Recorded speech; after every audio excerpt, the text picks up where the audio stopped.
সরিয়ে দিল। এখন আমি কি করব বল? ওই লোক যদি তোকে দেখতে পায় তাহলে তো মার সমস্যা হবে, আমার সমস্যা হবে। তুই কেন বুঝতেছিস না বাবা? তুই এরকম পাগলামি করিস না বাবা, তুই চলে যা, বাড়িতে চলে যা। আমি মাঝে মাঝে লুকিয়ে লুকিয়ে তোর সাথে দেখা করতে আসবো, কিন্তু তোর মার ক্ষতি করিস না বাবা। আর তুই কেন খাসনি বাবা? তুই জানিস না বাবা যে তুই না খেলে তোর কোনো কিছু হলে যে আমি ঠিক থাকতে পারবো না। তুই ছাড়া আমার এই দুনিয়াতে কে আছে বাবা?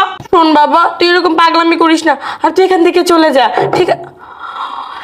এই মনে হয় তোর নতুন আব্বু চলে আসছে, আর তোকে যদি দেখে অনেক বড় সমস্যা হয়ে যাবে, বুঝছিস? এক কাজ কর বাবা, তুই এখানে পালা, এখানে লুকিয়ে থাক। শোন, এখানে লুকা, আর একদম বের হবি না, ঠিক আছে? আর কথাও বলবি না, না হলে কিন্তু অনেক বড় সমস্যা হয়ে যাবে।